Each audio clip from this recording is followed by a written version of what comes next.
अस्सलामुअलैकुम, this is Umaima Shakoor from Reliance university. हमारा जो MMP2 का कोर्स है, इसमें हमने जो लास्ट लेक्चर लिया था, लेक्चर नंबर 11, उसमें हमने लीजेंडर डिफरेंशियल इक्वेशन को डिस्कस किया था। हमने चैप्टर नंबर 2 स्टार्ट किया हुआ था स्पेशल फंक्शंस का।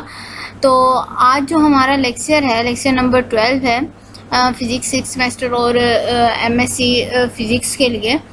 तो लेक्चर नंबर 12 में आज वो लीजेंडर डिफरेंशियल इक्वेशन से रिलेटेड ही हमारा टॉपिक है। उस टॉपिक को स्टडी करने से पहले हम ये देख लेते हैं कि हमने जो लास्ट लेक्चर लिया था उसमें हमने कौन कौन से टॉपिक कवर कर लिए थे। बेसिकली जो हमने लास्ट लेक्चर लिया था उसमें हमने थोड़े बहुत शॉर्ट क्वेश्चन भी कवर किए थे और एक जो लॉन्ग क्वेश्चन था हमारे पास रॉड्रिगेज फार्मूला का, जो मैंने आपको बताया था कि इम्पोर्टेंट टॉपिक है, वो हमने कवर अप कर लिया था। लीजेंडर डिफरेंशियल इक्वेशन हमने देखा था, उसकी मैथमेटिकल डेफिनेशन आपने देखी थी कि मैथमेटिक्स के पॉइंट ऑफ व्यू से हम लीजेंडर डिफरेंशियल इक्वेशन को जनरली कैसे डिफाइन करते हैं। और उसके बाद मैंने आपको उसी डिफरेंशियल इक्वेशन का बताया था कि अगर आप फ्रोबेनियस मेथड को यूज़ करें, सीरीज सॉल्यूशन को अप्लाई करें इस डिफरेंशियल इक्वेशन के ऊपर, लीजेंडर डिफरेंशियल इक्वेशन के ऊपर, तो हमें वहाँ से इवन सीरीज़ मिलेगी, हमें वहाँ से ऑड सीरीज़ मिलेगी। जहाँ से हमने डेफिनेशन की थी कि अगर आपके पास n इवन हो और n ऑड हो तो हमें कौन सी फाइनाइट सीरीज़ मिलती है, कौन सी इनफाइनाइट मिलती है। वहाँ से हमने दो डेफिनेशन निकाली थी, किसकी बेसिस पर, फाइनाइट सॉल्यूशन और इनफाइनाइट सॉल्यूशन की बेसिस पर, जिसमें आपने देखा था कि हमारे पास लीजेंडर पॉलिनोमियल की डेफिनेशन हमारे पास आई थी कि अगर हमारे पास फाइनाइट सीरीज़ हमें मिल रही हो तो उसे हम कहेंगे लीजेंडर पॉलिनोमियल, और अगर हमारे पास इनफाइनाइट सीरीज़ मिल रही हो वो हमारे पास कहलाएगा लीजेंडर फंक्शन। तो ये जो लीजेंडर पॉलिनोमियल और लीजेंडर फंक्शन थे, ये दोनों जो हमारे पास थे, ये हमने किसकी बेसिस पर किया था, जब हमने n को इवन और ऑड पुट किया था कि अगर हम इवन पुट करते हैं तो कौन सी हमें फाइनाइट मिलेगी और कौन सी हमें इनफाइनाइट मिलेगी। उसकी बेसिस पर हमने ये दो डेफिनेशंस की थी। और फिर हमने कहा था कि जो मोस्टली जो प्रॉब्लम्स आते हैं MMP में लीजेंडर डिफरेंशियल इक्वेशन से रिलेटेड, उनमें हम यूज़ करते हैं रॉड्रिगेज फार्मूला को, जो बहुत इंपॉर्टेंट फार्मूला है। मोस्टली इसका प्रूफ भी आता होता है पेपर में। तो न्यूमेरिकल तो हम करेंगे इसी से, फार्मूले से रिलेटेड। तो रॉड्रिगेज फार्मूला जो हमारे पास था, ये बहुत इंपॉर्टेंट टॉपिक है। जो लेक्चर लिया था उसमें हमने इसका प्रूफ देखा था। पहले तो यहाँ पर आपके माइंड में आ रहा होगा कि हमने तो लास्ट टाइम डिस्कस की हैं दो चीज़ें, एक तो लीजेंडर पॉलिनोमियल डिस्कस किया है, लीजेंडर डिफरेंशियल इक्वेशन से हमें दो चीज़ें मिली, पॉलिनोमियल मिला, हमें फंक्शन मिला। तो यहाँ पर हम पॉलिनोमियल को डिस्कस क्यों कर रहे हैं, फंक्शन को डिस्कस क्यों नहीं कर रहे। तो आपने इसका आंसर मैंने वैसे पिछले लेक्चर में भी बताया था कि हमने जो फ्रोबेनियस मेथड पढ़ा था, जो सीरीज सॉल्यूशन पढ़ा था, हमने कहा था कि हम वो सॉल्यूशन लेते हैं जो फाइनाइट होता है। इनफाइनाइट सॉल्यूशन को हम डिस्कस नहीं करते। जहाँ पे इनफाइनाइट सॉल्यूशन आएगा हम मेथड को चेंज कर देंगे। अगर हमें सीरीज सॉल्यूशन से नहीं मिल रहा फाइनाइट सॉल्यूशन तो हम कोई और मेथड वहाँ पर अप्लाई कर देंगे। तो पॉलिनोमियल के लिए आपने देखा था कि हमें पॉलिनोमियल की जो डेफिनेशन थी वो फाइनाइट सीरीज हमें प्रोवाइड कर रही थी। तो इसलिए हमने जो जनरेटिंग फंक्शन लेना है वो फाइनाइट सीरीज को जनरेट करने के लिए जो फंक्शन चाहिए उसे हमने प्रूव करना है आज। इसीलिए इसका जो नाम है वो लीजेंडर पॉलिनोमियल की बेसिस पर जनरेटिंग फंक्शन है, फंक्शन की बेस पर नहीं है। मतलब लीजेंडर फंक्शन के लिए नहीं है, लीजेंडर पॉलिनोमियल के लिए है। जनरेटिंग फंक्शन मतलब आपके पास एक पॉलिनोमियल है, सीरीज है, उस सीरीज से हम बहुत सारी और सारी जो सीरीज हैं उन्हें जनरेट कर सकते हैं। उन्हें जनरेट करने के लिए हमें कोई जनरल टर्म चाहिए। जैसे आप n की टर्म लेते हैं, n में 0 1 2 3 अप टू 7 पुट करते जाएं तो आपको फंक्शन मिलता जाता है। तो उसी तरीके से हमारे पास कोई एक इक्वेशन होनी चाहिए जिससे हम जनरेट कर सकें डिफरेंट फंक्शंस को और उन्हें सॉल्व कर सकें। तो ये हम आज प्रूव करेंगे कि जनरेटिंग फंक्शन जो है लीजेंडर पॉलिनोमियल के लिए वो क्या होता है हमारे पास, हम उसे कैसे प्रूव करते हैं। तो हम अपना आज का टॉपिक स्टार्ट करते हैं, generating function of the Legender polynomial. सबसे पहले हम ये देखेंगे कि मैथमेटिक्स में हम जनरेटिंग फंक्शन जो हमारे पास है लीजेंडर पॉलिनोमियल का, उसे हम डिफाइन कैसे करते हैं। मैथमेटिक्स में उसकी जनरल इक्वेशन क्या है, फिर हम उसके बाद इसके प्रूफ की तरफ आएंगे। तो जनरेटिंग फंक्शन जो हमारे पास होता है लीजेंडर पॉलिनोमियल का, मैथमेटिक्स में जैसे हमने लीजेंडर डिफरेंशियल इक्वेशन देखी थी, जनरल इक्वेशन के उस फॉर्म में कोई भी इक्वेशन होगी उसे हम लीजेंडर डिफरेंशियल इक्वेशन का नाम दे सकते हैं। उसी तरीके से जो हमारे पास जनरेटिंग फंक्शन होता है लीजेंडर पॉलिनोमियल का जनरल, वो मैंने यहाँ पर मेंशन किया हुआ है इक्वेशन नंबर 1 में। ये जो मेरे पास इक्वेशन नंबर 1 है, ये पूरी इक्वेशन कहलाती है जनरेटिंग फंक्शन। किसका जनरेटिंग फंक्शन है? लीजेंडर पॉलिनोमियल का। ये जो पी एन एक्स यहाँ पर आपको नजर आ रहा है इक्वेशन नंबर 1 में, ये जो पी एन एक्स है ये कहलाता है पॉलिनोमियल। मतलब पॉलिनोमियल जो आपने लास्ट लेक्चर में डेफिनेशन की है फाइनाइट सीरीज के पॉइंट ऑफ व्यू से, इसकी मदद से हम पूरा फंक्शन जनरेट कर सकते हैं। यहाँ पर देखें, ये जो लेफ्ट हैंड साइड है आपके पास 1 minus 2xt plus t square to power minus 1/2, इसमें कहीं भी आपको n नजर नहीं आ रहा। मतलब n का मतलब हम वहाँ पर 0 1 2 3 up to so on put करेंगे तो हमारे पास कुछ ना कुछ जनरेट होगा ना। तो लेकिन जो राइट हैंड साइड है हमारे पास, यहाँ पर आपको n नज़र आ रहा है, p n x t to power n। t basically हमें टाइम को रिप्रेजेंट करेगा। पी एन एक्स की मदद से हम जनरेट कर सकते हैं पॉलिनोमियल को, और यही जो फंक्शन है पी एन एक्स, इसे नाम दिया गया है पॉलिनोमियल फंक्शन का। पूरी जो इक्वेशन है इसे हम कहेंगे generating function of the Legender polynomial. इस n की वैल्यू को आप चेंज करते जाएं, जैसे यहाँ पर मैंने मेंशन किया हुआ है 0 से लेकर इन्फिनिटी तक वेरी कर रही है ये, आप n तक ले जाएं इसे। तो जैसे जैसे n की वैल्यूज़ को चेंज करते जाएंगे आप, आपके पास ये जो फंक्शन है इक्वेशन 1 है, ये डिफरेंट सीरीज आपको देती जाएगी। और वही जो हमारे पास फंक्शन जनरेट हो रहे हैं वो फंक्शन किसके होंगे? लीजेंडर पॉलिनोमियल के, क्योंकि हमने उन्हें जनरेट किया इस फंक्शन की मदद से। अब ये जो पी एन एक्स है यहाँ पर इक्वेशन 1 में डायरेक्ट शो हो रहा है आपके पास पी एन एक्स, इसकी प्रॉपर वैल्यू है हमारे पास जिसे हमने प्रूव करना है। फिर मैंने उसके बाद यहाँ पर लिखा है कि ये वैल्यू जो है ये पी एन एक्स के इक्वल है। अगर आप पी एन एक्स की वैल्यू वही वाली ले लें जो हमने प्रूव करनी है, उसमें वैल्यूज पुट करते जाएं तो आपके पास एक सीरीज बनती जाएगी। तो ये तो था इक्वेशन 1 का थोड़ा बहुत व्यू कि हमने इक्वेशन 1 को generating function of the Legender polynomial है। पॉलिनोमियल इसमें ये वाली टर्म है आपके पास पी एन एक्स वाली, और ये जो टाइम है ये टी है आपके पास, टाइम को शो कर रहा है, एन वेरी करेगा जैसे यहाँ पर समेशन के ऊपर शो हुआ है पॉलिनोमियल। मतलब जो बात मेंशन की हुई है कि this equation 1 is known as the generating function 1 है, ये जनरेटिंग फंक्शन कहलाती है लीजेंडर पॉलिनोमियल का। इसे जनरेटिंग फंक्शन क्यों कहते हैं? क्योंकि इसी को यूज किया जाता है क्या करने के लिए? जनरेट करने के लिए लीजेंडर पॉलिनोमियल। लीजेंडर पॉलिनोमियल मतलब ब्रैकेट में मैंने फाइनाइट सीरीज भी लिख दिया, क्योंकि लास्ट लेक्चर में हमने फाइनाइट सीरीज के पॉइंट ऑफ व्यू से इसे डिस्कस किया था। तो इसी को हम यूज़ करते हैं फाइनाइट सीरीज को जनरेट करने के लिए, या लीजेंडर पॉलिनोमियल का जो फंक्शन है उसे जनरेट करने के लिए। अब हम इसी इक्वेशन 1 को प्रूव करते हैं कि जो हमने जनरेटिंग फंक्शन की इक्वेशन कही है ये हमारे पास आती किस तरीके से है। प्रूव करने के आपके पास दो तरीके होते हैं, या तो आप एक इक्वेशन की लेफ्ट हैंड साइड ले लें और उसे प्रूव कर दें राइट हैंड साइड के इक्वल, या दूसरा तरीका क्या होता है कि आप लेफ्ट हैंड साइड नहीं लेते तो आप राइट हैंड साइड ले लें, राइट हैंड साइड को प्रूव कर दें लेफ्ट हैंड साइड के इक्वल। इक्वेशन आपके पास शो हो रही है इक्वेशन नंबर 1 में कि हमारे पास वो वाली इक्वेशन है। तो मैंने क्या किया, मैंने इक्वेशन 1 की लेफ्ट हैंड साइड से स्टार्ट किया है और इसे मैं प्रूव करूंगी राइट हैंड साइड के इक्वल। तो जो लेफ्ट हैंड साइड इक्वेशन 1 में आपके पास शो हो रही थी वो हमारे पास इक्वेशन थी लेफ्ट हैंड साइड में 1 minus 2xt plus t square to power minus 1/2।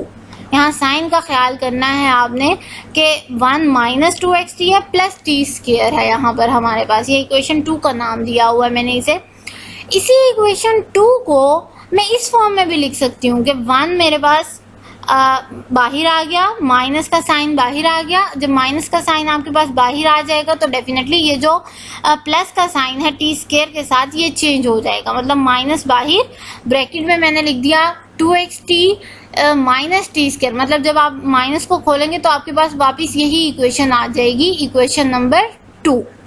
मतलब आप यही जो इक्वेशन 2 मैंने मेंशन की हुई है, इसे आप दूसरे तरीके से ये इक्वेशन 3 की फॉर्म में भी लिख सकते हैं। अगर मैं साइन को नेगेटिव को बाहर ले लूँ तब खोलेंगे आप, आपके पास वापस इक्वेशन 2 आ जाएगी। तो मैंने क्या किया है, मैंने इस इक्वेशन 3 को लेकर अपनी कैलकुलेशंस की हैं। आप इक्वेशन 2 को लेकर भी कैलकुलेशंस कर सकते हैं, आंसर के ऊपर कोई फर्क नहीं पड़ेगा। Apply the binomial expansion. अब बायनोमियल एक्सपेंशन ज़्यादा मुझे डिटेल से समझाने की ज़रूरत नहीं है, क्योंकि ये हम बहुत सारी कैलकुलेशंस में करते आए हैं। बायनोमियल एक्सपेंशन मैंने क्या किया है कि मैंने इस टर्म के ऊपर, ये जो इक्वेशन नंबर 3 है आपकी, इसी टर्म के ऊपर मैंने बायनोमियल एक्सपेंशन को डायरेक्ट अप्लाई करके इक्वेशन लिखी हुई है। नेक्स्ट में यहाँ पर देखें, इक्वेशन नंबर 3 हमारे पास आ गई थी, जिसके ऊपर हम अप्लाई कर रहे थे बायनोमियल एक्सपेंशन को।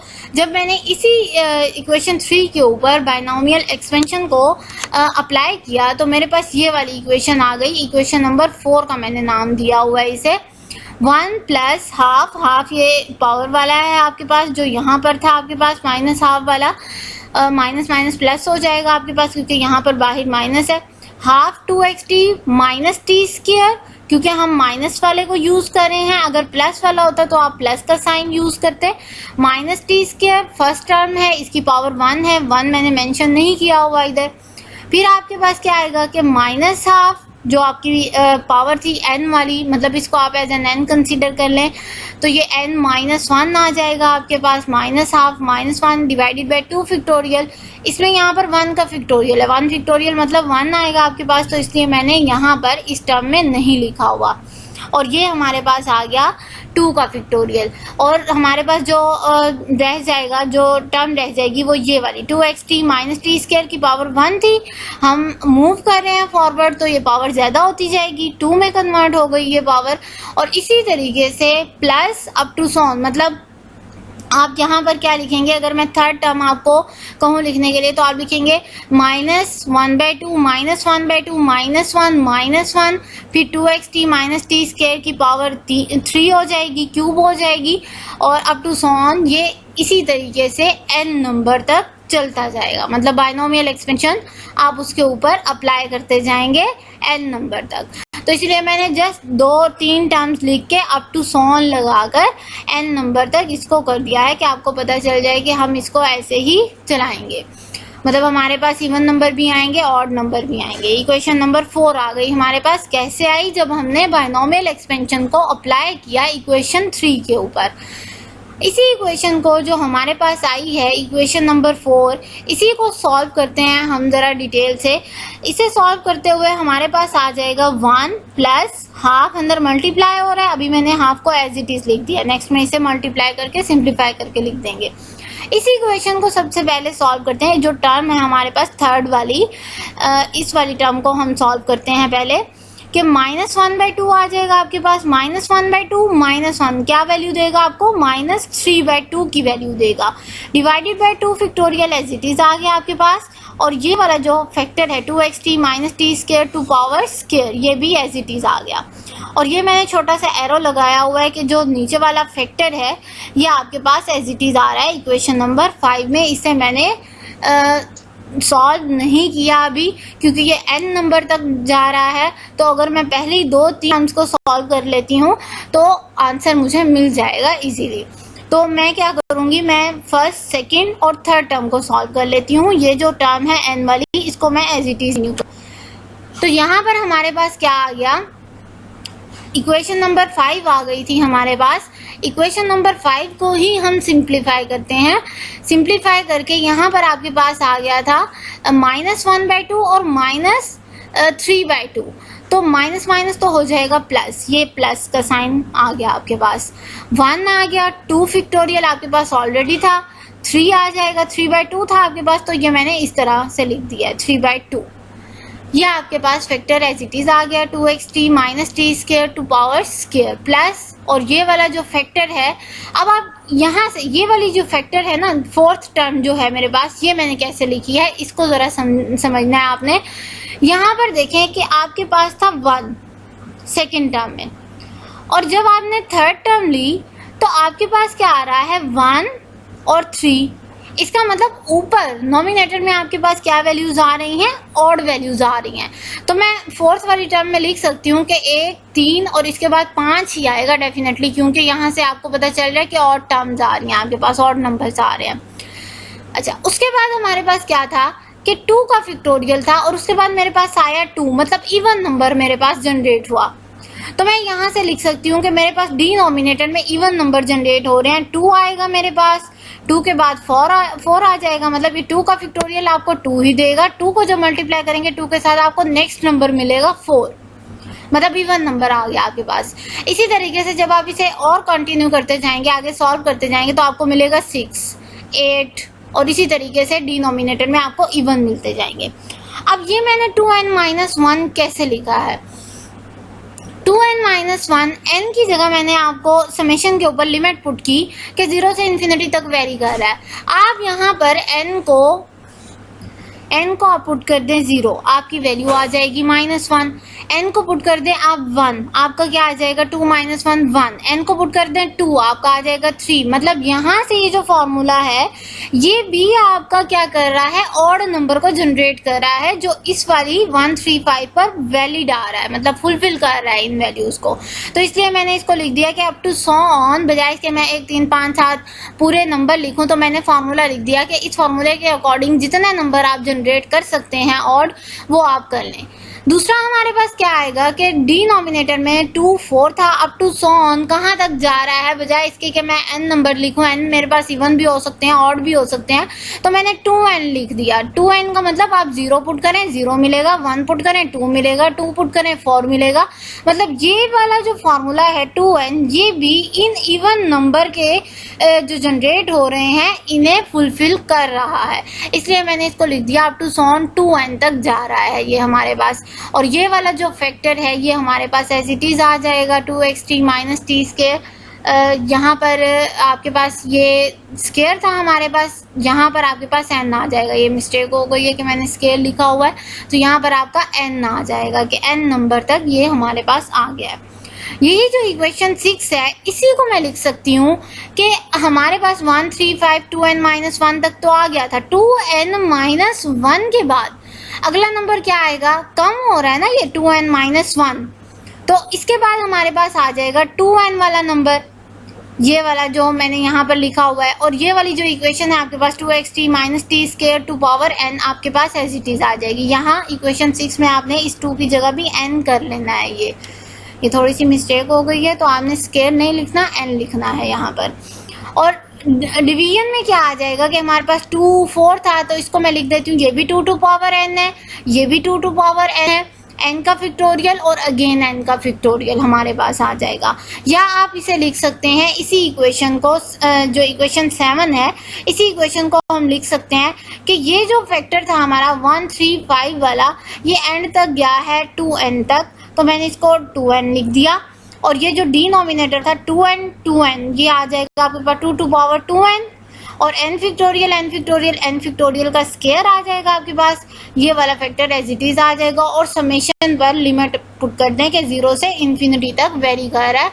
मतलब बजाय इसके कि मैं इतनी सारी सीरीज लिखूं, मैंने उसको nth की टर्म में लिख दिया है, nth की में लिख दिया है और जस्ट लिमिट पुट कर दी है, जैसे इक्वेशन 8 के ऊपर मैंने लिमिट पुट की हुई है। इक्वेशन 8 है ये, तो आ गई हमारे पास एक जनरल इक्वेशन। अब इस इक्वेशन 8 में हमारे पास ये जो t स्क्वायर है, ये हमने कहा था कि हम नेगेटिव लेकर चल रहे हैं। अब ये जो t स्क्वायर हमारे पास नेगेटिव है, तो पीछे हमने देखा था कि जो जनरेटिंग फंक्शन था उसमें t स्क्वायर हमारे पास पॉजिटिव की फॉर्म में आ रहा था। तो अगर मैं इसे पॉजिटिव में अगर ऐसे इसे हल कर लें तो और ज़्यादा कैलकुलेशन हमारे पास लगेंगी।